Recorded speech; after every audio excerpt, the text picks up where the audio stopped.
Assalamualaikum warahmatullahi wabarakatuh. Perkenalkan, saya Irna Aprilia Lutfiana dan rekan saya Diana Irbatul Hasanah. Dalam video kali ini kita akan membahas sebuah topik yang sangat menarik sekaligus penting dalam dunia pendidikan, yaitu analisis kesalahan dalam pengajaran bahasa Arab.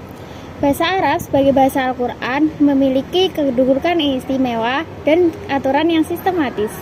Namun dalam proses pengajarannya, kesalahan-kesalahan sering muncul, baik kesalahan pengucapan, penulisan, maupun pemahaman struktur kalimat.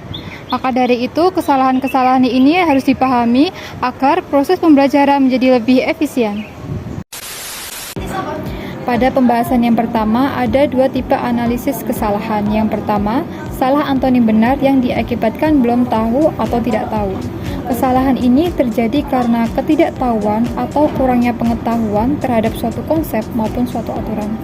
Artinya, seseorang melakukan kesalahan bukan karena ceroboh, tetapi karena memang belum memahami materi atau informasi yang dengan benar. Yang kedua, salah yang diakibatkan ketidaktelitian atau ketidaksempurnaan dalam tahap belajar. Kesalahan ini muncul karena kurang teliti, ceroboh, atau belum sempurna dalam proses belajar. Sebenarnya, dalam beberapa kasus, pelajar mungkin sudah tahu aturan atau jawabannya, tetapi karena kurang cermat atau tergesa-gesa, ia melakukan kesalahan dalam penerapan belajarnya itu. Selanjutnya, adapun penyebab kesalahan berbahasa, yang pertama ada language transfer atau adanya pengaruh bahasa pertama. Yang kedua, ada intralingual, yaitu proses belajar yang tidak maksimal sehingga seseorang kurang memahami suatu bahasa. Yang ketiga, ada teknik mengajar atau materi. Selanjutnya ada strategi komunikasi. Terakhir ada metodologi analisis kesalahan, yaitu cara-cara atau prosedur kerja yang digunakan dalam menganalisa kesalahan berbahasa. Setidaknya ada 3 metode yang umum digunakan, yaitu metode Ellis, metode Sirdar, dan metode Tarigan. Namun penelitian kali ini akan berfokus pada metode alternatif, yaitu mengumpulkan data, kemudian mengidentifikasi kesalahan, mengklasifikasi kesalahan, menjelaskan kesalahan dan memberi contoh yang benar. Selanjutnya merangking kesalahan, mencari penyebab kesalahan, memprediksi kesalahan, dan terakhir yaitu terapi atau evaluasi atau koreksi kesalahan sebagai solusi dalam pembelajaran bahasa. Pada contoh studi yang telah dilakukan oleh Saida dan Tawakal pada tahun 2022 ini bertujuan untuk menganalisis berbagai kesalahan berbahasa Arab yang dilakukan oleh penutur kedua, serta melihat implikasinya terhadap makna. Penelitian ini menggunakan metode deskriptif kualitatif dengan data diperoleh melalui observasi, dokumentasi, dan pengamatan langsung terhadap penggunaan bahasa Arab di masyarakat.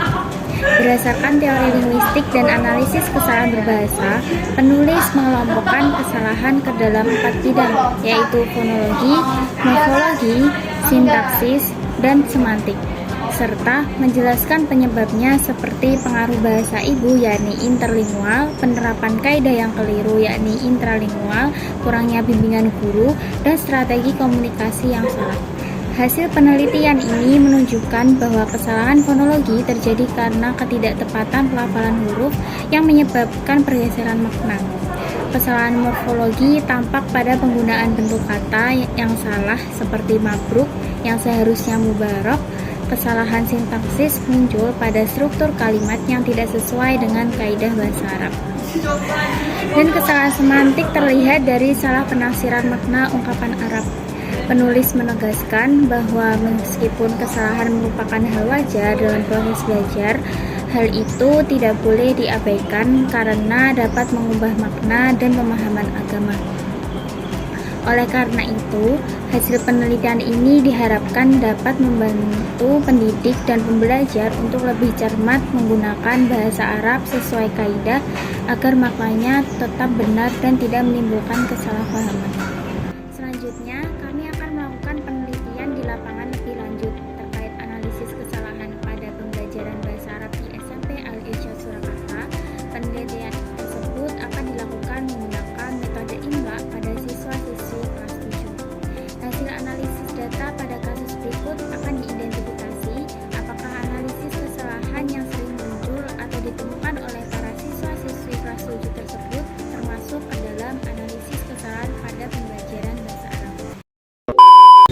penjelasan dari kami, semoga bermanfaat. Sampai jumpa. Wassalamualaikum warahmatullahi wabarakatuh.